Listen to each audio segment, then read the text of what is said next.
सर्व वृत्तपत्र आणि वृत्तचित्र वाहिनीचे कॅमेरामन यांचंही विशेष स्वागत।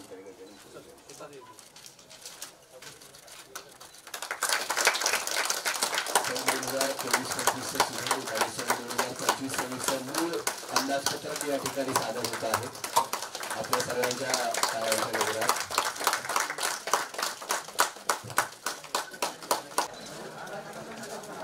मागे थोड़ा पुढे येतो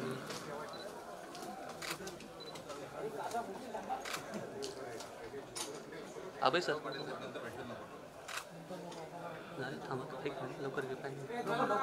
अतिरिक्त आयुक्त गेथे साहेब, शहर अभियंता सन्माननीय आरदवार साहेब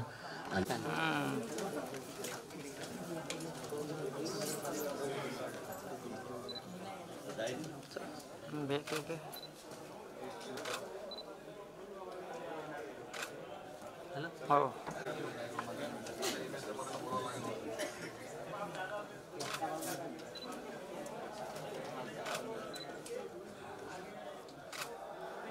ओके डन सर थँक्यू। पुन्हा एकवार सर्वांचे नमस्कार आणि शुभेच्छा। आज महानगरपालिकेच्या ज्यावेळेस आपण अर्थसंकल्प म्हणतो महानगरपालिकेचा वचननामा मी त्याला म्हणेन आणि हा वचननामा आज आपल्या पुढे मी सर्वांसमोर सादर करतो। मला खूप आनंद होत आहे की आज महानगरपालिकेच्या मार्फत आपण जे नागरिकांना एक दर्जेदार सुविधा देणारं जे शहर आहे त्या शहराच्या अर्थसंकल्प करण्याचा आम्हाला मान मिळाला, त्याबद्दलही मी खूप खूप प्रशासनाचं आणि शासनाचं सुद्धा आभारी आहे, कारण ही संधी मिळणं हे सुद्धा एक चांगलं राहतं। मी आपल्याचं पुन्हा सर्वांचं स्वागत करतो आणि अर्थसंकल्पाचं माझं जे भाषण आहे ते आपल्याशी हे करतो। माझे शहर माझा अभिमान मानणाऱ्या नवी मुंबई नागरिकांकरता आपले असलेल्या सन 2025-26चा अर्थसंकल्प सादर करताना मला अतिशय आनंद होत आहे। निश्चय केला नंबर पहिला हे उद्दिष्ट नजरेसमोर ठेवून आपण या शहराला महाराष्ट्रात नंबर 1 वर ठेवले आहे। तर केंद्र शासनाने भारतातल्या 3 सर्वात स्वच्छ शहरांच्या सुपर स्वच्छ लीगमध्ये सुद्धा आपल्या शहराचा समावेश झाला आहे। त्यामुळे हा बहुमान अभिमानाने टिकवण्याची आपली सर्वांची जबाबदारी आणखी वाढली आहे। महानगरपालिकेच्या निवडणुका अद्याप होऊ शकल्या नाहीत, म्हणून प्रशासक यांच्या नियंत्रणाखाली कामकाज केले जाते। सर्व समाज घटकांचे म्हणणे ऐकून त्याप्रमाणे आवश्यक सेवा सुविधा देण्याचा प्रयत्न करण्यात येत आहे। तसेच लिखित स्वरूपात नागरिकांचे प्रतिनिधित्व अर्थसंकल्पात यावे यासाठी अभिप्राय सूचनाही मागविण्यात आल्या होत्या। यामध्ये नागरिकांनी उत्स्फूर्त सहभाग नोंदवला आणि त्यामधील बहुमूल्य सूचनांचा विचार हा अर्थसंकल्पात करण्यात येत आहे। नवी मुंबई शहरास विकास केंद्र म्हणून विकसित करण्यासोबतच उत्तम नागरी सेवा सुविधायुक्त शहर विकसित करून नागरिकांना उत्तम राहणीमान आणि आनंदीदायी रहवास निर्माण करण्याबाबतचे उद्दिष्ट नजरेसमोर ठेवून हा अर्थसंकल्प सादर करण्यात येत आहे। त्यामुळे हे शहर फक्त राहण्यापुरते म्हणून राहता तो एक विकास केंद्र म्हणून विकसित होईल। नवी मुंबईत लवकरच आंतरराष्ट्रीय विमानतळाची सुविधा कार्यान्वित होणार आहे।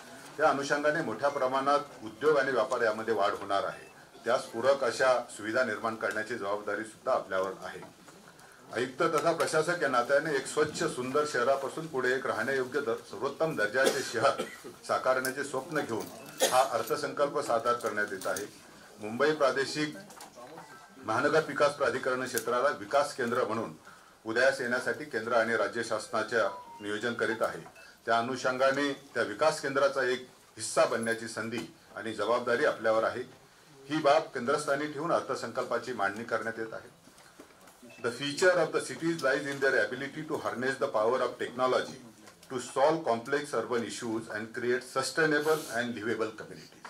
त्यामुळे तंत्रज्ञानाचा वापर करून आपल्या शहरातले जे काही किचकट प्रश्न आहे हे सोडवण्याचे आणि एक शाश्वत विकास आणि लिव्हेबल शहर आपल्याला तयार करण्यासाठी त्याच्यामध्येच आपलं स्वप्न म्हणजे भविष्य गुंतलेलं आहे। हे स्वप्न भविष्य समोर ठेवून नवी मुंबईच्या दृष्टीने विकास होत असताना प्रमुख बाबींचा मी त्याच्यामध्ये असा विचार केलाय। वित्तीय सुधारणा सगळ्यात महत्त्वाची, वित्तीय शिस्त कुठल्याही गोष्टीला वित्तीय पाठबळ असल्याशिवाय शक्य होत नाही। विकास केंद्र रोजगार निर्माण करणे हा एक मुख्य घटक याच्यामध्ये राहणार आहे। गुणवत्तापूर्ण शिक्षण, सुलभ वाहतूक, सार्वजनिक वाहतुकीचा जेवढा आपण विस्तार करू तेवढे आपल्याला खाजगी वाहनांचा वापर कमी करावा लागेल आणि ती दर्जेदार सुविधा असण्याकडे भर राहणार आहे. आरोग्य संस्थेचे चांगलं बळकटीकरण आपण करण्याचं याच्यामध्ये निश्चय केलेला आहे. शाश्वत जल व्यवस्थापन, सगळ्यांना पुरेसं आणि इक्विटेबल डिस्ट्रीब्युशन पाणी मिळलं पाहिजे, हाही आपण याच्यामध्ये हे केलं. सुप्रशासन देण्याची एक खात्री मी या निमित्ताने सर्व नागरिकांना देतो की एक दर्जेदार प्रशासन या मार्फत आपल्याला आम्ही देण्याचा निश्चितपणे प्रयत्न करणार आहोत. पर्यावरण संरक्षण, आज आपल्याला बघत आहेत की वातावरणातील बदलामुळे मोठ्या प्रमाणात परिणामांना सामोरं जावं लागतं आणि त्यामुळे पर्यावरणाच्या बदलासाठी सुद्धा आपण चांगल्या पद्धतीचे काम यामध्ये करणार आहोत. आणि याच्या सर्वबरोबरच एक पायाभूत सोयी सुविधा ज्या लागतात नियोजित शहर म्हणून, ते आपण याच्यामध्ये करत आहोत. हे जे बजेट अर्थसंकल्प सादर करताना असताना एक थीमॅटिक आहे की थीम्स काय आहे त्याच्यावर आम्ही जास्त भर दिला की काय करणार आहोत. कारण आपण ज्यावेळेस फक्त आकडेमोड न करता नेमकं काय साध्य होणार आहे यामार्फत मी आपल्यामार्फत हे करतो. वित्तीय सुधारणामध्ये उत्पन्न वाढीकरता विशेष कार्यबलाची स्थापना केलेली आहे आणि त्यानुसार जे काही आपल्याला अधिकाधिक उत्पन्न कशा पद्धतीने वाढेल याच्याकडे लक्ष दिलं जाणार आहे. कर वसुली करता कडक धोरण आणि उपाययोजना याच्यामध्ये करता जाणार आहेत. त्याच्याशिवाय आपण जे काही आपल्या ज्या मालमत्ता हस्तांतरित होण्यासाठी सुद्धा अडचण येते, मला ही लक्षात आली, त्यामुळे आपण IGR बरोबरच डायरेक्ट इंटिग्रेशन करणार आहोत. एकदा मालमत्तेचं रजिस्ट्री झाली की त्याचं हस्तांतरण सुद्धा शक्य होईल आणि जसं आपलं 7/12चं म्युटेशन होतं तशा पद्धतीची आपली मालमत्ता सुद्धा हस्तांतरित होईल. त्यामुळे नागरिकांना याच्यामधून खूप मोठी सुटका आणि ह्या त्रासामधून होईल असे मला माहिती आहे. एक गतिमान आणि प्रभावी वसुली करता एक स्वतंत्र संस्थेची आपण नेमणूक करत आहोत. लिडार सर्वे आपण केलेला आहे, त्याच्यामध्ये जवळजवळ आपल्याला 50,000च्या वर मालमत्तामध्ये वापर बदल किंवा क्षेत्र बदलमध्ये लक्षात आलेलं आहे. तर यांचं ग्राउंड व्हेरिफिकेशनचं काम सुरू केलेलं आहे आणि मला खात्री आहे की याच्यामार्फत मोठ्या प्रमाणात आपल्याला निधी याच्यामध्ये उपलब्ध होणार आहे. व्यावसायिक मालमत्ता ज्या महानगरपालिकेच्या आहेत त्यांचं सर्वेक्षण करून त्या वापरात मोठ्या प्रमाणात आणण्याचं ऑलरेडी आम्ही अशा मालमत्ता 50 मालमत्तांचं सर्वेक्षण पूर्ण झालंय आणि त्या मालमत्ता सुद्धा पुन्हा वापरात येणार आहे. आपल्याला जाहिरातीचं एक चांगलं उत्पन्नाचं, कारण ज्यावेळेस आता बदलत्या परिस्थितीमध्ये जाहिरातीला खूप अनन्यसाधारण महत्त्व आलेलं आहे आणि ह्या जाहिरातीचं कशा पद्धतीने चांगलं आपल्या उत्पन्न वाढीसाठी प्रयत्न करणं आहे याच्यासाठी पण आपण हे करतोय. त्याच्याशिवाय आपलं दायित्व जे आहे मर्यादित राहील असा एक आम्ही याच्यामध्ये कटाक्षाने प्रयत्न करणार आहोत. वेळीच नेहमीच असं होतं की कुठल्याही बाबीमध्ये वित्तीय शिस्तीचं मी ज्यावेळेस म्हटलं की जमा खर्चाचा आपण ताळमेळ घालणं गरजेचं असतं आणि त्यामुळे जमा खर्चाचा ताळमेळ घालण्यासाठी ह्या वर्षी दर महिन्याला लागणाऱ्या खर्चाचं नियोजन करण्यात येईल. तेवढाच निधी संबंधित विभागांना दिला जाईल. त्यामुळे मंथली कॅश फ्लो सिस्टीम राहील, म्हणजे जरी वर्षाची तरतूद असेल तरी महिन्यामध्ये त्याला नियोजन करावं लागणार आहे. त्या खातेप्रमुखांना त्या महिन्यातली तरतूद त्या महिन्यामध्ये उपलब्ध करून दिली जाईल. त्यामुळे कुठलाही अनाठायी खर्च होणार नाही याची निश्चितपणे जबाबदारी होईल. आणि सर्व जरा ऑनलाईन पद्धतीने काय असतो की कागदामध्ये काय लपून बसलेला असतो आपल्याला दिसत नाही, पण ज्यावेळेस आपण हे ऑनलाईन तंत्रज्ञानाचा वापर केला तर एका डॅशबोर्डवर ही सगळी माहिती येते, कुठल्या विभागामध्ये किती खर्च झाला आहे, किती कामं मंजूर आहे, त्याची प्रगती काय आहे, याचं एक नियोजन आपण याच्यामध्ये करतो. शिक्षणामध्ये मी आपल्याला जसं म्हटलं की मी माझे पहिल्यापासून दृष्टिकोन राहिला की दर्जेदार शिक्षण हे सगळ्यात महत्त्वाचा पाया आपला. आज जर आपण सगळे आज इथे उपस्थित आहोत ते शिक्षणामुळेच उपस्थित आहोत. त्यामुळे एक वैज्ञानिक दृष्टिकोनातून विकास होण्याच्या दृष्टीने एक चांगलं शिक्षण आपल्या याच्यामध्ये अटल लॅब आपण शाळेमध्ये हे करत आहोत, सुरू करत आहोत. त्याच्यामध्ये कम्प्युटर लॅबचं सुद्धा, कारण आज आपण बरोबर डिजिटल वर्ल्डमध्ये आहोत तर सगळ्या शाळांमध्ये आपल्याला सगळ्या मुलांना चांगलं दर्जाचं आपण कम्प्युटर लॅब CBSE शाळांची ज्या 3 शाळा सुरू आहेत त्यांच्यामध्ये दर्जेदार सुविधा आणि त्यांच्या मान्यता घेऊन त्या हे होतील. सायन्स पार्कचं आपल्याला निश्चित माहिती आहे की मला कल्पना आहे की हा 3 ते 4 वर्षापासून प्रकल्प सुरू झाला आणि तो पूर्णत्वास येत नाही, परंतु ह्या वर्षी मी तुम्हाला खात्री देतो की त्याचं सिव्हिल वर्क जे आहे ते पुढील 5 ते 6 महिन्यामध्येच कंप्लीट होणार आहे. याच्यामधले जे एक्झिबिट आहेत त्याच्यासाठी ऑलरेडी प्रक्रिया सुरू केली आणि नेहरू सायन्स सेंटर बरोबर माझी ऑलरेडी आम्ही बैठक घेतली. एक आम्हाला नॉलेज पार्टनर म्हणून नेहरू सायन्स सेंटर हे राहील, त्यामुळे त्यांच्या मार्गदर्शनाखाली हे सुद्धा आपलं सायन्स पार्क जो आहे चांगल्या पद्धतीने आपण डेव्हलप करू आणि तो तातडीने जनतेसाठी विथ एक्झिबिट आपल्याला मिळणार आहे. त्याच्याबरोबर आपण शिक्षणामधले मुलागामी बदल आहेत की शिक्षणामध्ये आज आपण बघितलं असेल तर लर्निंग आउटकमवर आपण जे काही फलनिष्पत्ती काय आहे, आपण जर अध्ययन निष्पत्ती मी शिकवल्यानंतर मुलाला किती समजलं हे सुद्धा महत्त्वाचा घटक असतो. त्याच्याकरता एक प्रथम नावाची संस्था आहे, ती देशाभरामध्ये असर नावाचा रिपोर्ट आपल्याला सर्वांना ज्ञात असेल की ती शैक्षणिक गुणवत्तेचं मूल्यमापन करते. या संस्थेमार्फत प्रत्येक विद्यार्थ्याचं मूल्यमापन होणार आहे, शिक्षकांचं मूल्यमापन होणार आहे. याच्यामुळे शिक्षकामध्ये कुठल्या क्षमता कमी आहेत त्यांचं प्रशिक्षण देऊन आणि मुलांमध्ये कुठले अध्ययन निष्पत्ती ते कमी आहेत त्याच्यावर विशेष लक्ष देऊन सर्व मुलं एक चांगल्या गुणवत्तापूर्ण शिक्षण घेतील याच्यासाठी आपण प्रयत्न करतो. आपल्याला सर्वांना माहिती आहे की मी ज्यावेळेस रुजू झाल्यानंतर सुद्धा गणवेश आणि विद्यार्थ्यांना साहित्य मिळण्यामध्ये दिरंगाई होत होती. आपण गणवेशचं 2 वर्षाचा निविदा मेहनत करून मागच्या वर्षी गणवेश दिली. ह्या वर्षी टेंडर झालेलं असल्यामुळे या वर्षी गणवेश शाळा सुरू होण्यापूर्वी सगळ्यांच्या बरोबर राहणार आहे. साहित्याच्या बाबत सुद्धा आपण डीबीटी करत होतो, पण त्याच्यामध्ये बरंच 2-3 वर्षापासून अशा काही त्रुटी माझ्या निदर्शनास आल्या. त्यामुळे आपण हे धोरण थोडं बदल करून महानगरपालिकेमार्फत जसे गणवेश देतो तसं साहित्य सुद्धा महानगरपालिकेमार्फतच दिलं जाईल. त्यामुळे विद्यार्थ्यांचं याच्यामध्ये कुठे नुकसान होणार नाही याची एक काळजी घेतो. एक मिशन इनोव्हेशन म्हणून जे आहे स्वच्छ संग्राममध्ये आपण त्याच्यासाठी जो नाविन्यपूर्णता याच्यासाठी उपक्रमासाठी एक निश्चितपणे हे करतोय. एनसीसीचे शिस्त पाहिजे म्हणून आपण एनसीसी सुद्धा आपल्या शाळेमध्ये आता सुरू करतो. आपलं ऑलरेडी एक एनसीसीचं युनिट आपल्या नवी मुंबईमध्ये सुरू होणार आहे आणि मला खात्री आहे की जवळजवळ 3000 विद्यार्थी याच्यामध्ये एनसीसी मध्ये आपण एनरोल करण्याचं पहिल्यांदा ठेवलेलं आहे. शिष्यवृत्तीचं जर आपण बघितलं तर मुलांना चांगल्या पद्धतीची शिष्यवृत्ती मिळावी म्हणून मागच्या वर्षीची राहिलेली 23-24ची शिष्यवृत्ती सुद्धा पूर्ण आपण या वर्षी दिली. 24-25ची सुद्धा शिष्यवृत्ती ह्याच वर्षी देणार. 15 मार्चपर्यंत ही सुद्धा शिष्यवृत्ती देणार. म्हणजे पुढल्या वर्षी कुठल्याही शिष्यवृत्तीचा प्रस्ताव राहणार नाही. जे मुलांना आपण नोव्हेंबरपर्यंत डिसेंबरपर्यंत अर्ज घेऊन पुढल्या जानेवारीपर्यंत दर वर्षाची शिष्यवृत्ती ही गेली पाहिजे असं नियोजन आता केलं आहे. आणि आपल्याला मला सांगायला आनंद वाटतो की 23-24 मध्ये जवळजवळ आपण 20 कोटी आणि आता 24-25 मध्ये 27 कोटी एवढी मोठ्या प्रमाणात शिष्यवृत्ती या विद्यार्थ्यांना आपण याच्या मार्फत देतो. याचा निश्चितपणे त्यांच्या शिक्षणासाठी फायदा होणार आहे. आरोग्य संस्थेचं बळकटीकरण आपण ज्यावेळेस म्हणतो तर आपल्याकडे 3 मोठे हॉस्पिटल आहेत. आपल्या जवळजवळ 27 नागरी केंद्र आहेत आणि आपल्या ज्या 2 माताबाल रुग्णालय आणखी 2 माताबाल रुग्णालय नव्याने होऊ घातलेले आहेत. दिघाचं काम सुद्धा ह्या वर्षी पूर्ण होणार आहे. तेही सुद्धा नागरिकांच्या सेवेमध्ये येणार आहे. आणि कोपरखैरण्याचं माताबाल रुग्णालय याच्यामध्ये सुद्धा ते नागरिकांच्या सेवेमध्ये येणार आहे. याच्याबरोबरच आपण ज्या आपल्याला विविध चाचण्या कराव्या लागतात कारण डायग्नोसिसमध्ये आज इन्व्हेस्टिगेशनला खूप महत्त्व आलेलं आहे. MRI सारखी जी महागडी सुविधा आपल्याकडे नाही आहे तर तिचा सुद्धा ह्या वर्षी आपण अर्थसंकल्पामध्ये तरतूद करून ती सुविधा करण्याचं आपल्या हॉस्पिटलमध्ये किफायतशीर दरात MRI मिळेल. केमोथेरपीचं युनिट आपण ऑलरेडी आपल्या नेरूळमध्ये 10 बेडचं सुरू केलं आहे. महिलांच्या मध्ये होणारा कर्करोगाचे जे परिणाम आहे आणि त्याच्यानंतर एकंदरच कुटुंबाला त्याच्यामध्ये अडचणीला सामोरं जावं लागतं. त्यामुळे मोठ्या प्रमाणात महिलांमधील कर्करोगाचं निदान करण्यासाठी आपण सगळ्या हॉस्पिटल 17 हॉस्पिटलमध्ये आपल्या चाचणी सुरू केलेल्या आहेत. दर आपण आठवड्यामध्ये एक दिवस शुक्रवारचा दिवस आपण त्याच्यासाठी दिलाय. त्यावेळी आपण चाचण्या करायच्या.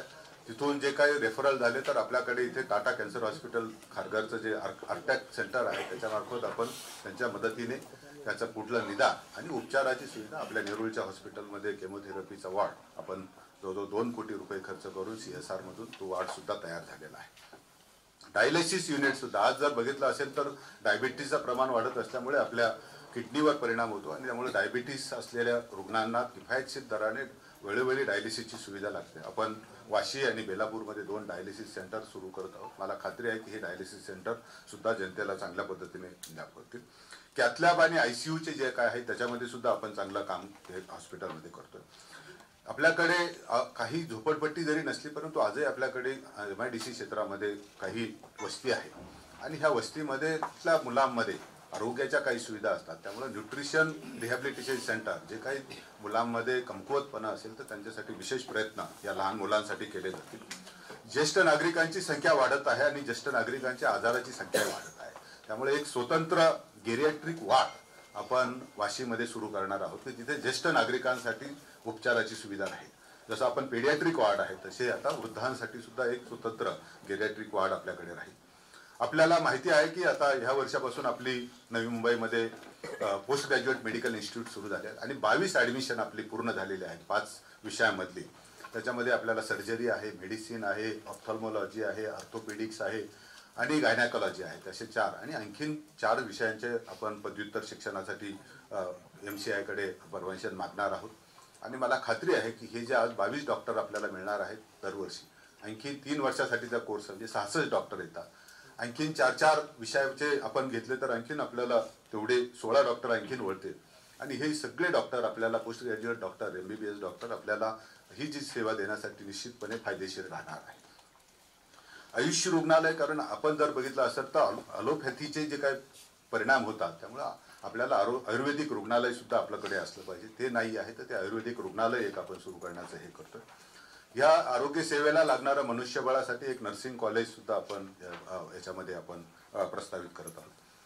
आपल्याला माहिती आहे की आज पेटची खूप मोठ्या प्रमाणात संख्या वाढते आणि पशुवैद्यकीय दवाखाना स्वतंत्र आपल्याकडे नाही आहे. तर सानपाड्यामधला जो दवाखाना आहे त्याच्यामध्ये जे काही अंतर्गत बदल होते ते पूर्ण होऊन आता एक पशुवैद्यकीय दवाखाना सुद्धा आपल्याला इथे मिळणार आहे. ह्या सगळ्या हॉस्पिटलचा दर्जा चांगला राहण्यासाठी NABL ॲक्रिडेशनचं जे हॉस्पिटल आहे ते सुद्धा आपण याच्यामध्ये करणार आहोत. मॉड्युलर ओटीचं आपण ऑलरेडी काम सुरू केलं. आपल्याला माहिती की 10 ओटी झाल्या, राहिलेल्या सुद्धा आपण आता यावेळेस करत आहोत. आपलं जे काही सेंट्रल ड्रग्सचं जे आहे सार्वजनिक रुग्णालय CCSDचं त्याचं सुद्धा अद्यतनीकरण आपण यावर्षी आपण घेतोय. याच्याबरोबर आपण महिला आणि बालकल्याण, दिव्यांगांचं कल्याण हाही फार महत्त्वाचा भाग आहे. आणि त्यामुळे महिलांच्या मध्ये जे बचत गट आहे त्यांच्यासाठी एक सक्षमीकरण आणि बालभवन एक आपण या निमित्ताने करणार आहोत. बालकांसाठी विशेष जे कार्यक्रम आहेत, आपल्याला माहिती आहे की नरिमन पॉईंटला आपल्याला चर्चगेटला बालभवन आहे, तिथे विशेष मुलांच्या बाबतचे आहेत. तशा पद्धतीचा एक संकल्प आपण याच्यामध्ये करतो. व्यावसायिक विकास केंद्र ज्यावेळेस ट्रेनिंग करतो आपल्याला, कारण त्याची ट्रेनिंग सुविधा आहे, परमनंट ट्रेनिंग सुविधा आपल्याकडे आपण आता जे करतो त्याला एक परमनंट ट्रेनिंग सेंटर राहील. नोकरदार महिलांकरता वसतिगृह आपण स्वतःचं महानगरपालिकेमार्फत बांधलं जातं. निश्चितपणे यावर्षी त्याची सुद्धा होईल. विधवा निराधार महिलांचे जे घटकांसाठी सुद्धा विशेष योजना आपण घटस्फोटी यांच्यासाठी सुद्धा आपण राबवणार आहोत. आर्थिक दुर्बल घटकातील महिलांच्या पुनर्विवाह करता सुद्धा आपण सहाय्य करतो. आपल्याला माहिती की कोविडमध्ये जे एकल पालक झाले त्यांचा सुद्धा आपण खर्च पूर्णतः याच्यामध्ये घेत आहोत. आपल्याकडे जे लहान प्रमाणात का होईना पण आदिवासी घटक आहे त्यांच्यासाठी सुद्धा स्वतंत्र कल्याणकारी योजना आपण करतोय. ज्येष्ठ नागरिकांच्या आपल्या इथे जे विरंगुळा केंद्र आहे त्याचं सुद्धा बळकटीकरण यामार्फत आपण करणार आहोत.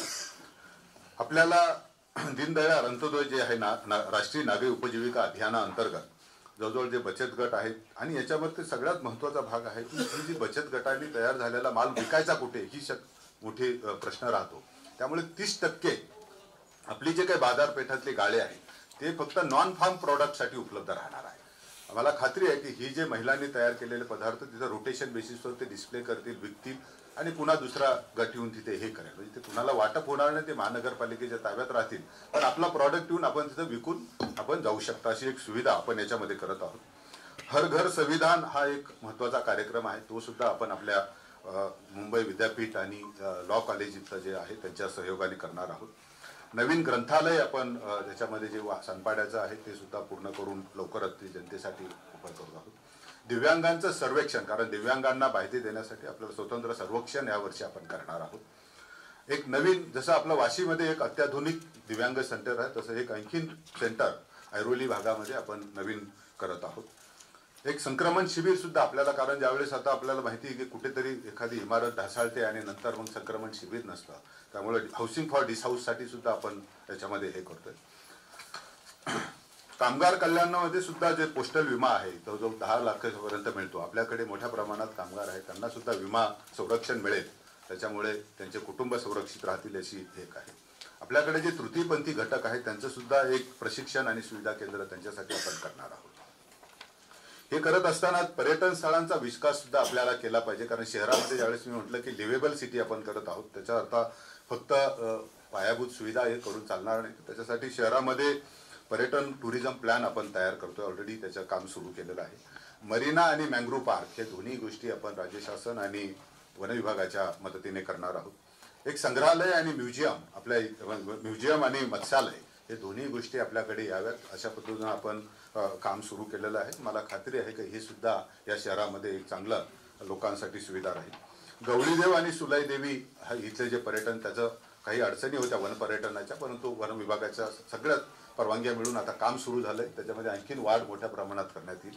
खुला रंगमंच आपण कोपरखैरण्यामध्ये करतोय, त्याची सुद्धा काम सुरू केलेलं आहे आणि मला खात्री आहे की तो सुद्धा आपण ओपन ऑर्केस्ट्रा वगैरे आपण तिथे करू शकतो. ऐरोली नाट्यगृह आपण बघत असाल की 2013 मध्ये सुरू झालं, पण काम पूर्ण झालं नाही. पण मी तुम्हाला खात्री देतो की पुढील 5 ते 6 महिन्यामध्ये हे काम पूर्ण होणार आहे. वापरामध्ये तिथे दोन्ही बाजूला एसटी लाईन जातात. नागरिकांच्या सुरक्षिततेसाठी त्या एसटी लाईन सुद्धा हलवणं गरजेचं आहे, असं मला तिथे ज्यावेळेस मी प्रत्यक्ष भेट गेल्यानंतर त्याचंही सुद्धा आपण MSTCL बरोबर काम केलंय. एक बॉटनिकल गार्डन आणि बटरफ्लाय गार्डन असे 2 प्रकल्प आपण त्याच्यामध्ये प्रस्तावित केलेले आहे.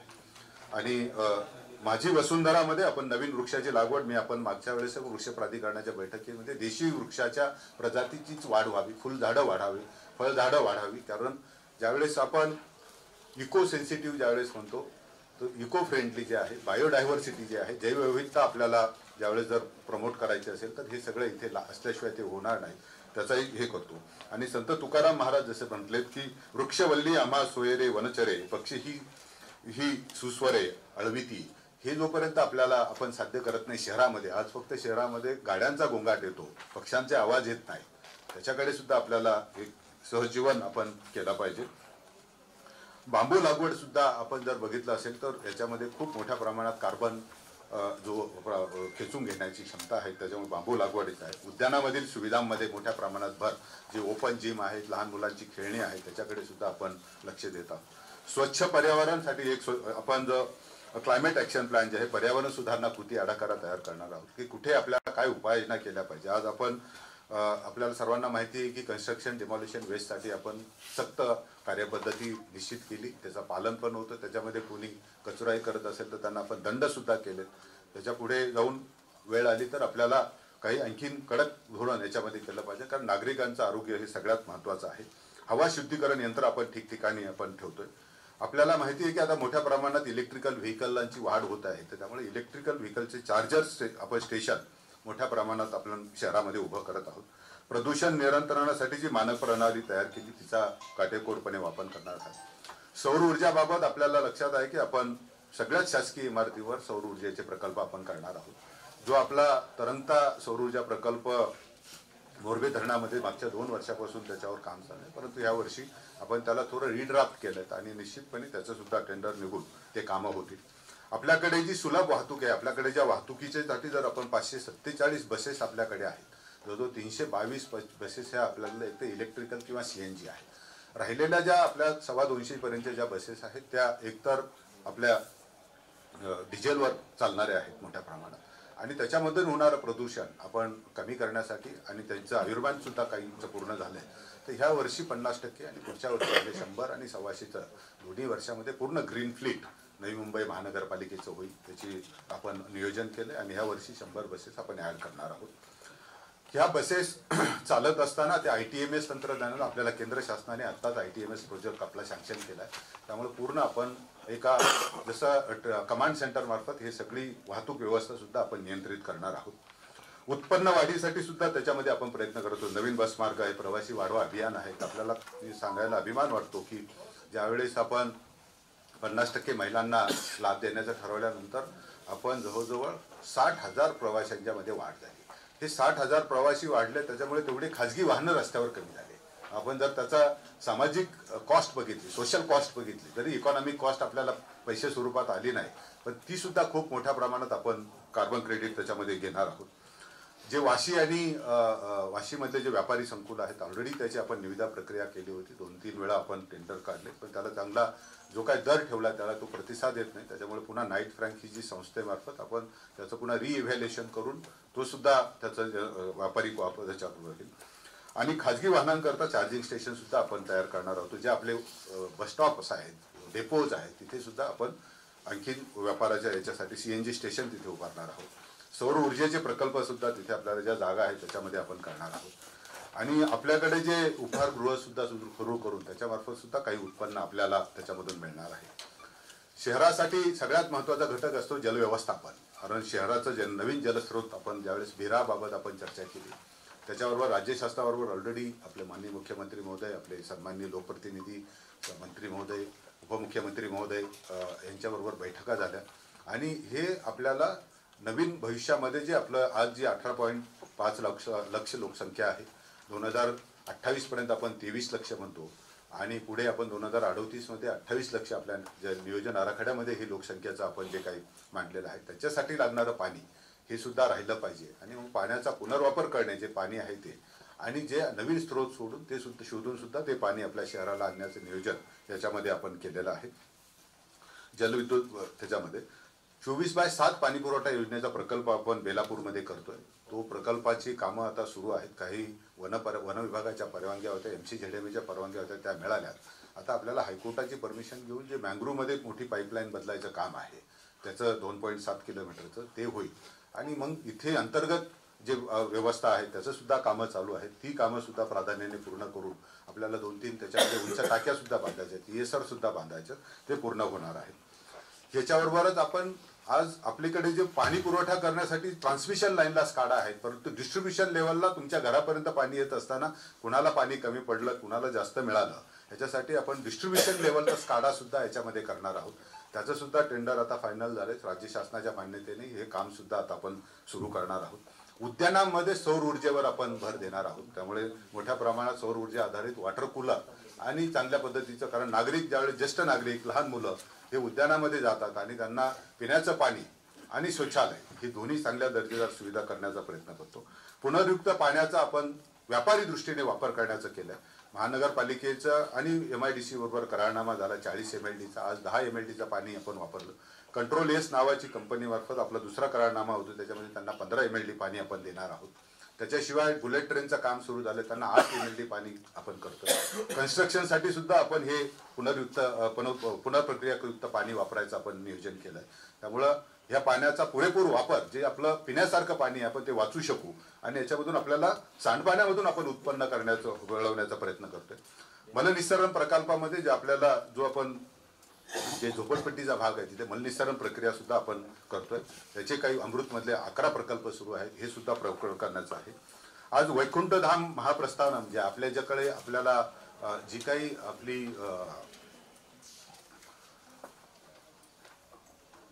सगळ्या याच्यामधल्या ज्या बेलापूर, नवीन वैकुंठधाम, पशु दैववाहिनी याच्यामध्ये आपण ज्यावेळेस सगळे जातो, सगळ्यांनाच अंतिम संस्कारासाठी कुणी ना कुणी आपल्याला जावं लागतं आणि इथल्या सुद्धा सुविधा चांगल्या दर्जाच्या असाव्या. हैदराबादमध्ये एक खूप सुंदर महाप्रस्थानम नावाची संस्थाने आपण फिनिक्सने एक फाउंडेशनने तयार केलं. त्याचे व्हिजिट झाल्या, त्यांचे आपण त्याच्यानुसार नियोजन तयार केले आणि आपल्या मोठ्या ज्या काही हे आहेत स्मशानभूमी आहेत त्यांच्यामध्ये सुद्धा त्या चांगल्या दर्जेदार राहतील. नागरिकांना तिथे चांगल्या व्यवस्था, पिण्याचं पाणी असेल, आंघोळीची जागा असेल, आज आपण अस्थी सेवण्यासाठी एखादी काहीतरी आपल्याला लॉकर्स तिथे असले पाहिजेत आणि महिलांसाठीच्या चेंजिंग रूम आपल्याला तिथे असल्या पाहिजेत.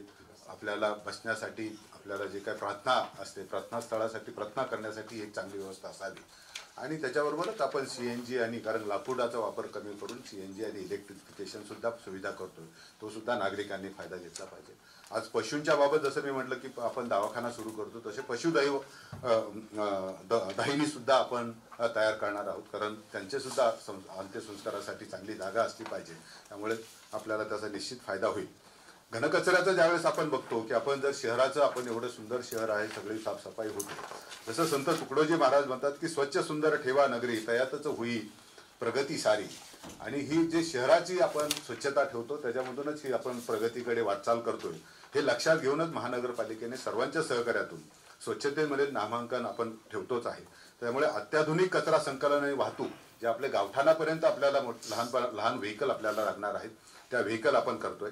त्याच्यामध्ये जवळजवळ 90 मिनी ट्रिपर, 18 स्टॅटिक कॉम्पॅक्टर, 98 जवळजवळ आपल्याला 98 रिफ्युजल कॉम्पॅक्टर, 40 बॅटरी ऑपरेटेड ही व्हेकल याच्यामध्ये नव्याने येत आहेत. आणि त्याच्यासाठी पूर्ण इंटिग्रेटेड कमांड आणि कंट्रोल सेंटर आपण आता नजीकच्या काळामध्ये ते स्थापित होऊन कार्यान्वित होणार आहे. आणि मला खात्री आहे की त्याच्यामुळे कुठल्याही सोसायटीमध्ये कचरा पडून राहिला, कुठे काय राहिलं तर तो लगेचच्या लगेच आपल्याला कळणार आहे. गाडी आपल्या घरी कधी आली होती तेही मला रेकॉर्डेड होणार आहे, त्याचा निश्चितपणे फायदा होणार आहे. आज आपण बघत असाल की शपनभूमीची आकार दिवसेंदिवस कमी होत चालला आहे. त्यामुळे फक्त शपनभूमी वाढून काय फायदा नाही, तर त्याची पुनर्प्रक्रिया केली पाहिजे. त्याच्यामुळे CBG आणि आपण वेस्ट टू एनर्जी हे दोन्ही प्रकल्पाचे DPR तयार केलेत आणि ह्या वर्षी हे दोन्ही प्रकल्पाला आपण कार्यान्वित करण्याचं चालना देणार आहोत. आपल्याकडे जो राडा रोडा आहे जो आपण डेब्रिस घेऊन जातो ते सुद्धा 25% त्याच्यापासून जो ॲग्रिगेट आहे त्याच्यापासून काही ब्रिक्स तयार होणार आहे त्या पुन्हा कन्स्ट्रक्शनमध्ये येणार आहेत. त्या सुद्धा आपण मोठ्या प्रमाणात त्याचा वापर करतोय. यांत्रिकीकरणाने आपण यांत्रिकी वाहनाद्वारे आपल्या शहराची स्वच्छता करतोय. हरित कचऱ्यापासून आपण ब्रिकेट्स करतो. नारळापासून आपण कोकोपीट तयार करतोय आणि त्याच्याबरोबर आपण एकल प्लास्टिकला पूर्ण सिंगल यूज प्लास्टिक या वर्षापासून बंदी करण्यावर महानगरपालिकेमध्ये कडक धोरण वापरलं जाणार आहे. त्यामुळे नागरिकांचं आणि वातावरणाचं सगळ्यांचं पर्यावरणाचं रक्षण याच्यामधून होणार आहे. आपण स्वच्छता पार्क 2 हा जो आहे तो एक त्याच्यामध्ये आपण करतो.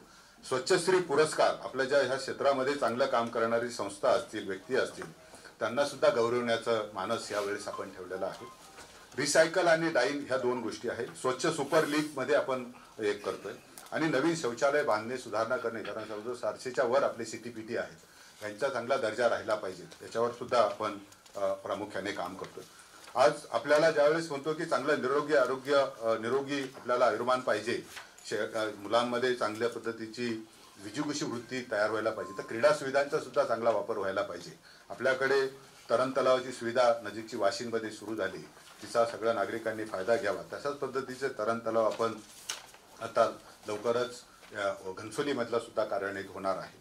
विविध खोळांसाठी आपल्याला एक मिनी स्पोर्ट्स कॉम्प्लेक्स सराव केंद्र आपण तयार करण्याचं करतो. त्याच्यामध्ये जिम्नॅस्टिक असेल त्यांच्यात म्हणजे हॉकी असेल फुटबॉल असेल खो खो असेल कबड्डी असेल ही सुद्धा खेळाला आपल्याला प्रोत्साहन दिलं पाहिजे. आपण क्रिकेटला तर प्रोत्साहन देतो त्याच्याबरोबरच शूटिंग टेनिस ह्या खेळांना सुद्धा प्रोत्साहन देण्यासाठी नवीन केंद्र आपण 3 केंद्र ह्या वर्षी तयार करण्याचं नियोजन केलंय. वाशीमधलं जो आपण इंडोर स्पोर्ट्स कॉम्प्लेक्समध्ये तिथे सुद्धा आपल्याला कबड्डी मॅटवर खेळली जाते कुस्ती मॅटवर खेळली जाते ह्या सुविधा सुद्धा तयार करण्याचा मानस याच्यामध्ये ठेवलाय. घनसोलीमधलं क्रीडा संकुल एक आंतरराष्ट्रीय दर्जाचं तयार करण्यासाठी त्याच्यासुद्धा राज्य शासन आणि आपण एकत्र कारण दोन्हीला अर्धी जमीन दिलेली आहे त्याच्यावर आपण काम करतोय. उड्डाणपुलाखालील ज्या क्रीडा सुविधा आहेत त्याच्यामध्ये सुद्धा चांगल्या पद्धतीची वाढ आपण करतोय. स्केट पार्क स्केटिंग पार्क हे सुद्धा आपण याच्यामध्ये काम करणार आहोत. ज्या पायाभूत सुविधा याच्यामध्ये शहराला लागतात त्याच्यामध्ये सिटी मोबिलिटी प्लॅन आपण तयार करू. त्यामुळे शहरामध्ये कमीत कमी अंतरावर चालून जाऊन आपल्याला एक सार्वजनिक वाहतुकीचा फायदा घेतला पाहिजे. आपले स्वतःचे वाहन बाहेर काढण्याची गरज पडणार नाही अशी योजना आपण त्याच्यात करतोय. रस्त्यामध्ये आपल्याला माहिती आहे की खड्डे पडतात आणि मग नागरिकांना त्याच्यामधून त्रास होतो. पावसाळ्यामध्ये आपल्याला सगळ्यांना त्रास होतो तर रस्ते खड्डेमुक्त रस्ते ठेवण्याचं आश्वासन या निमित्ताने आपण ठेवलेलं आहे. उड्डाणपुलाचं काम आहे मला माहिती आहे की उतुर्बे येथील उड्डाणपुलाचं काम बऱ्याच वर्ष रेंगाळला परंतु आता त्याच्यातल्या सगळ्या प्रक्रिया ज्या काही अडचणी होत्या दूर धुवून पुन्हा त्याच्यामध्ये त्याचं डिझाईन बदलून आपण तो उड्डाणपुलाचं काम सुद्धा सुरू होतं. नवीन शाळा बांधणे दवाखाने बांधणे बहुउद्देशीय इमारत ग्रंथालय आणि प्रशासकीय निवासी इमारत ह्या सुद्धा आपण करतोय. आपल्याला जे आपल्या शहराचं प्रवेशद्वार आहे हे सुद्धा कुठेतरी आपल्याला तयार केले पाहिजे कारण नवी मुंबई आंतरराष्ट्रीय विमानतळ येते. एका बाजूला आपण ठाण्याकडून येतो इकडून आपण वाशीकडून ज्यावेळेस पहिल्यांदा एंटर करतो मानखुर्दकडे आणि इकडून मुंबई पुणे रस्त्यावरून तिथे सुद्धा आपल्याला आपले प्रवेशद्वार आपण तयार करतोय. भूखंड हस्तांतरणची प्रक्रिया सुद्धा आपण मोठ्या प्रमाणात सुरू केलेली आहे. त्याच्यासाठी विशेष तरतूद याच्या वर्षी ठेवली. पूर व्यवस्थापन आपल्याला माहिती आहे की ज्यावेळेस आज ह्या वर्षी 24 जुलै 2024ला पाऊस झाला आणि आपल्याला सानपाडा भागात मिलेनियम टावर ह्या भागामध्ये पूर परिस्थितीसारखी आपल्याला लोकांना नागरिक केलं आणि मग त्याच्यामुळे धारण तलावाची क्षमता धारण तलावाचं महत्त्व ह्या सगळ्या बाबींचा अभ्यास करण्यासाठी IITची टीम आपण नियुक्त केलेली आहे. त्यांचा एक रिपोर्ट आमच्याकडे आलेला आहे. त्याच्यानंतर त्याचा पुढचा रिपोर्ट आता तो अंतिम रिपोर्ट मला त्यांनी सादर करतील ह्या 8 दिवसात. पुढचा जो असेल की जे नाले आहेत त्यांच्याबाबत काय धोरण असलं पाहिजे त्याचा एक रिपोर्ट पार्ट 2 2 आम्हाला ते सादर करतील आणि ही सगळी नाले आणि त्याच्याचबरोबर होल्डिंग पॉइंट रिस्टोर करणे कारण आज आपल्याला सांगायला मी निश्चितपणे सांगेल ह्या आपल्यामार्फत की सानपाड्याच्या होल्डिंग पॉइंटची कॅपॅसिटी फक्त 10% राहिलेली आहे. जी 90% कॅपॅसिटी ही मँग्रोव्ह आणि याच्यामुळे झालं. त्यामुळे जे पाणी समुद्रामधून बेसिन म्हणून जे काम करत होतो हायटाईडमध्ये ते पाणी आता नागरी वस्तीमध्ये येतं. त्यामुळे होल्डिंग पॉईंट जे 11चे 11 होल्डिंग पॉईंट चांगल्या पद्धतीने मेंटेन करण्याची जबाबदारी ही सर्व आपल्यावर आहे. जे नाले आहेत त्यांच्यासुद्धा एक चांगला विकास आपण करतोय. आपत्ती व्यवस्थापनामध्ये आपण चांगलं काम करतो. पार्किंगच्या बाबत ऑलरेडी आपण चर्चा सुरू केलेली आहे. मी आपल्याला अगोदर पण बोललो. मल्टी लेवल कार पार्किंग कुठे आपल्याला जिथे जसं आपण बेलापूरमध्ये केलं तशाच पद्धतीच्या आणखीन वेगळ्या ठिकाणी मल्टी लेवल कार पार्किंग आपण करूया. नगर रचनामध्ये शहर जसं पुनर्विकसित होतं तर एक रिडेव्हलपमेंट सेल, कारण सिडकोच्या परमिशन लागतात, महानगरपालिकेच्या परमिशन लागतात, त्या एका सिंगल विंडोवर मिळाव्या याच्यासाठी सिडको आणि महानगरपालिका एकत्रित बसून एक पुनर्विकास कक्ष, तो सिंगल ॲप्लिकेशनमध्ये सगळ्या नागरिकांना त्याच्यामध्ये सेवा मिळतील असं नियोजन आपण याच्यामध्ये करतोय. विकास योजनेस मंजुरी प्राप्त होताना आपल्याला निश्चितपणे जो काही वेळ लागणार आहे तो सुद्धा कमी करून लवकरात लवकर जर विकास सुरू झाला तर त्याच्यामधून रोजगाराच्या संधी मिळतात, तर तो याच्याकडे आपण करतोय. आपल्या शहरामध्ये झोपडपट्टीचा जो MIDC क्षेत्रामध्ये आणि इकडे जो आहे त्याचा क्लस्टर हबमध्ये आपण झोपडमुक्तीचं मुक्त शहर असा आपण विचार करतोय. हे सगळं करत असताना प्रशासन एक चांगलं सुप्रशासन असावं, त्यामुळे ई ऑफिस प्रणाली सगळीकडे आपण यावर्षीपासून लागू करतोय. अद्ययावत संकेतस्थळ आपल्याला राहणार आहे, त्याच्यामार्फत सगळ्या सोयीसुविधा आपल्या नागरिकांना आपल्या घर बसल्या मिळू शकणार आहेत. त्याच्याबरोबर आपण ऑनलाईन सुविधा देण्यासाठी ॲप सुद्धा माय नवी मुंबई असं NMMC असं नवीन ॲप तयार केलं. त्याच्यामध्ये तुम्हाला सगळ्या सेवा असेल, पाणी बिल भरायचं असेल, आपल्याला प्रॉपर्टी टॅक्स भरायचं असेल तर ह्या सगळ्या मिळणार आहेत. त्याच्या आता टेस्टिंग सुरू आहे. सर्व्हरची जो जुना होता तो सर्व्हरवर आपण नवीन होस्ट करतोय आणि नजीकच्या काळामध्ये तो सुद्धा नागरिकांना चांगला ऑनलाईन सेवा सगळ्या आपण उपलब्ध करून देणार आहोत. व्हॉट्सअप चॅटबोट सुद्धा आपण वेबसाईटवर ठेवणार आहोत. त्याची उपयुक्तता आपल्याला निश्चितपणे सगळ्या बाबीसाठी नागरिकांना सेवेसाठी मिळणार आहे. तक्रारीसाठी सुद्धा आपण ग्रेव्हन्स पोर्टल आपण याच्यामध्ये केलेलं आहे, त्यामुळं ग्रेव्हन्स पोर्टल सुद्धा आपल्याला मिळेल. डिजिटल हजेरी जी आहे फेस रिडिंगवर आपण हजेरीचे शाळा हॉस्पिटल याच्यामध्ये सुद्धा आपण ते करतोय. त्यामुळे स्कूल हॉस्पिटलचे डॅशबोर्ड असणार आहेत, कारण शाळेमध्ये आज किती विद्यार्थी आले, शिक्षक किती आले, एका डॅशबोर्डवर आपल्याला सगळी माहिती मिळणार आहे. आज हॉस्पिटलमध्ये किती रुग्ण ॲडमिट आहेत, किती बेड खाली आहे त्याची माहिती सुद्धा आपल्याला एका क्लिकवर मिळणार आहे. त्यामुळे बऱ्याच वेळा नागरिकांच्या तक्रारी येतात की बेड मिळत नाही आहे, आम्हाला तिथे डॉक्टर नाही आहेत, ह्या सगळ्या सुविधा आपण त्याच्यामध्ये करतोय.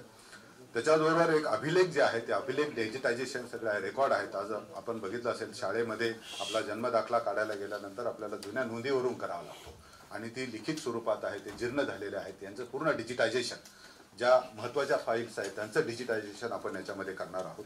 एक 311 असं जे आहे ते ऑफिसर ॲप हे सुद्धा आपण करतो. त्याच्यामध्ये ऑफिसरांना लागणाऱ्या ज्या बाबी आहेत, कामामधल्या अडचणी आहेत त्या सुद्धा आम्हाला करणार आहे. मोबाईल ॲपबाबत मी आपल्याला ऑलरेडी बोललो.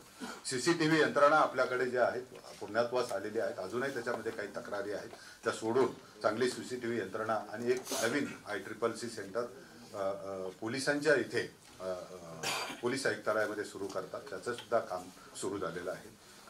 त्याच्याचबरोबर ठेकेदारांकडून मिळणाऱ्या सुरक्षित रकमा ह्या सुद्धा वेळेवर मिळाल्या पाहिजे, त्यांना परत मिळालं. त्याच्यामुळे BGRS सिस्टम आपण घेतल्यानंतर ती पुन्हा विहित कालावधी त्यांना मिळेल याची व्यवस्था करतोय. ITMS ट्रॅफिक मॅनेजमेंटसाठी सुद्धा आपण याच्यामध्ये यावेळेस काम करतोय. अग्निसुरक्षेसाठी सुद्धा आपण वेगळी अग्निसुरक्षा केंद्राचं सक्षमीकरण आपण करतोय. श्वसन उपकरणांची, कारण त्यांचं आरोग्य सुद्धा महत्त्वाचं आहे, जे आपल्यासाठी तिथे लढत असतात त्यांचं आरोग्य टिकवणं आपली सर्वांची जबाबदारी आहे. त्यांच्यासाठी सुद्धा एक चांगल्या पद्धतीने ब्रिदिंग अपॅरेटस सुद्धा आपण खरेदी करतोय. हाय प्रेशर पोर्टेबल पंप आपण खरेदी करतोय. नवीन वायरलेस यंत्रणा त्याच्यामध्ये बसवली जाणार आहे. विविध प्रकारच्या रेस्क्यू करता यंत्रसामुग्री आपण याच्यामध्ये घेत आहोत. प्रशासकीय सुधारणामध्ये जर भरती प्रक्रिया आपण यावर्षी राबवत आहोत. एक कामांचा दर्जाबाबत सुद्धा एक गुन्हा नियंत्रण कक्ष आपल्याकडे राहणार आहे. निविदा कार्यपद्धतीमध्ये ज्या निविदा आहेत एक चांगल्या पद्धतीचे निविदा डॉक्युमेंट राहिलं तर आपल्याला चांगले कंत्राटदार निवडीला मुळात आपल्याला चांगली मदत होते. त्याच्यासुद्धा पूर्ण डॉक्युमेंटचं व्हेरिफिकेशन करण्यासाठी बांधकाम विभागाचे निवृत्त सचिवांची एक कमिटी नेमली आणि त्याच्यामुळे पूर्ण निविदा कागदपत्र जी आहेत ती नव्याने तयार होतील आणि दर्जेदार कामासाठी दर्जेदार ठेकेदार निवडीसाठी आपल्याला त्याची निश्चितपणे मदत होणार आहे. एक समर्पित मोबाईल नंबर सुविधा सुद्धा आपल्याला याच्यामध्ये होणार आहे. 100 दिवसांचा जर माननीय मुख्यमंत्री महोदय, माननीय उपमुख्यमंत्री महोदयांनी 100 दिवसांच्या कार्यक्रमाची यावेळेस आपण घोषणा केलेली आहे. त्याच्यामध्ये सुद्धा महानगरपालिका खूप चांगल्या पद्धतीने काम करते. संकेतस्थळाचं काम जवळजवळ पूर्ण होत आलेलं आहे. सुकर जीवन मानण्यासाठी आपल्याला मी सांगायला आनंद होईल की ज्यावेळेस प्रॉपर्टी टॅक्सचं असेसमेंट होत होतं तर वार्ड स्तरावर पण तिथे 6 टप्पे होते. महानगरपालिकेवर पण 6 लोक बघायचे, असे 5-5, 6-6, 10-10, 2-2, 3-3 महिने फक्त असेसमेंटसाठी लागायचे. त्याच्यात ते सगळे टप्पे कमी करून फक्त 5 टप्पे ठेवले, म्हणजे 7 टप्पे त्याच्यामधून काढून टाकले. तीच पद्धती होती. हॉस्पिटलचं नूतनीकरण असेल, नवीन रजिस्ट्रेशन असेल, त्याला सुद्धा 5-6-7 टप्पे होते.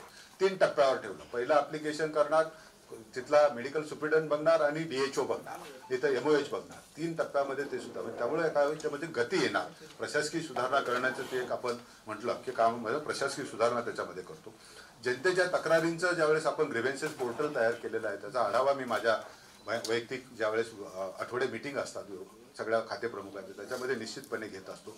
आणि जनतेच्या तक्रारी वेळेच्या वेळी सुटल्या पाहिजेत. त्यांना रास्त आपण जे काही त्यांच्या मागण्या असतील त्यांच्यापर्यंत पोहोचण्याचा आपण प्रयत्न केला पाहिजे. आपण क्षेत्रीय कार्यालयांना जो भेटी आहेत आणि इथे शेवट कुठल्याही शहरामधले आपल्याला उद्योगांची वाढ झाल्याशिवाय, रोजगार निर्मिती झाल्याशिवाय पुढे शहराचा विकास होत नाही.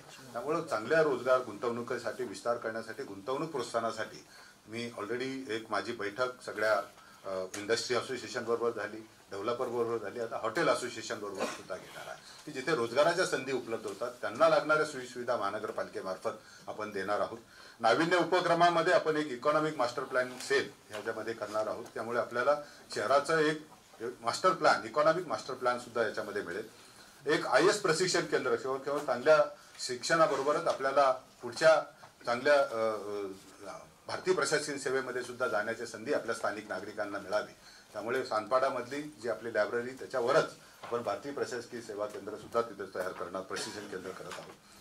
याच्यासाठी आपल्याला बऱ्याच ठिकाणी CSRचा निधी असतो, पण त्यांना मदत करायची असते, पण कशा पद्धतीने मदत करायची याची अडचण येते. त्यामुळे एक समाज विकास प्रतिष्ठान आपलं जे स्वतःचं सोशल वेलफेअर फाउंडेशन महानगरपालिकेचं राहील, त्याच्यामार्फत अनेक नागरिक सुद्धा मदत त्याच्यामध्ये करू शकतात. आणि हा निधी मग शिक्षण असेल, आरोग्य असेल, तुमच्याबरोबर वातावरणातले बदल आहेत, पर्यावरण असेल, याच्यावर आपल्याला चांगल्या पद्धतीने सगळे ॲग्रिगेशन आपलं जे काही सगळ्यांची मदत आहे ती 1% आणून आपण त्याच्यामध्ये करण्याचं नियोजन ह्या वर्षी. कचरा डेपोपर्यंत जातात त्याची सुद्धा पुनर्प्रक्रिया करण्याचं सेंटर आपण केंद्र शासनाच्या वस्त्रोद्योग मंत्रालय यांच्याबरोबर सुरू केलं. आपण बेलापूरला हा प्रायोगिक तत्वावर देश पातळीवर हा प्रकल्प आपण सुरू केला. माननीय पंतप्रधान महोदयांनी आत्ता जे भारत टेक्स आपण याच्यामध्ये दिल्लीमध्ये झालं त्याच्यामध्ये त्याचा विशेषत्वाने उल्लेख या प्रकल्पाचा केलेला आहे. ही शहरासाठी एक भूषणाव बाब आहे. आपलं सहकार्य त्याच्यामध्ये राहणार आहे. आपण आपल्या जसा कचऱ्यासाठी बिन्स ठेवल्या तशा कपड्यासाठी सुद्धा बिन्स आपल्याकडे आपण ठेवणार आहोत. ह्या बिन्स सुद्धा पुनर्प्रक्रिया केलेल्या याच्यामधून तयार केलेल्या बिन्स आहेत. त्या नजीकच्या 250 बिन्स आपण आता नजीकच्या काळामध्ये ठेवत आहोत. आणि एकूणच आपण एक नवी मुंबई महानगरपालिका शहराच्या विकासासाठी एक विश्वस्त संस्था म्हणून काम करत आहे. हा विश्वास सार्थ करून या शहरास नवीन विकास केंद्र उदयास आणण्यासाठी आपल्या सर्वांची साथ मला आवश्यक आहे. माझे शहर माझा अभिमान हे ध्येय प्रत्यक्षात आणून या शहराला आपण सर्वजण नव्या उंचीवर घेऊन जाऊया. आपण सर्वांनी मिळून करायचे हे काम आहे. ही जबाबदारी आपण सर्वजण एकत्र आलो तर सहजपणे पाडू शकतो. नई रफ्तार नए अंदाज से चलता है, नवी मुंबई का हर एक आदमी विकास की ओर चलता है. या शहराच्या विकासासाठी माननीय मुख्यमंत्री महोदय, माननीय उपमुख्यमंत्री तथा पालकमंत्री, माननीय उपमुख्यमंत्री वित्त, माननीय मंत्री वने, माननीय खासदार, माननीय आमदार यांचे सतत बहुमूल्य मार्गदर्शन आम्हाला लाभले. तसेच नवी मुंबईकर, सुजाण नागरिक आणि पत्रकार यांची शहरासाठी वेळोवेळी सूचना आमच्याकडे मिळतात. त्याबद्दल आपले सर्वांचे मनस्वी आभार मानतो. नवी मुंबई महापालिकेचे 25-26 अर्थसंकल्पीय अंदाज तयार करण्यासाठी महानगरपालिकेचे मुख्य लेखा अधिकारी, त्यांचे सर्व सहकारी, खाते प्रमुख यांनी विशेषतः खूप यावेळेस मेहनत त्याच्यामध्ये केलेली आहे. आणि या अंदाजपत्रकातील जमा खर्चाच्या बाजू सविस्तरपणे आपल्याला भाग 2 मध्ये आपण त्याही नागरिकांसाठी देत आहोत. ही सगळे बजेट आपल्या वेबसाईटवर आणि नागरिकांसाठी उपलब्ध आहे.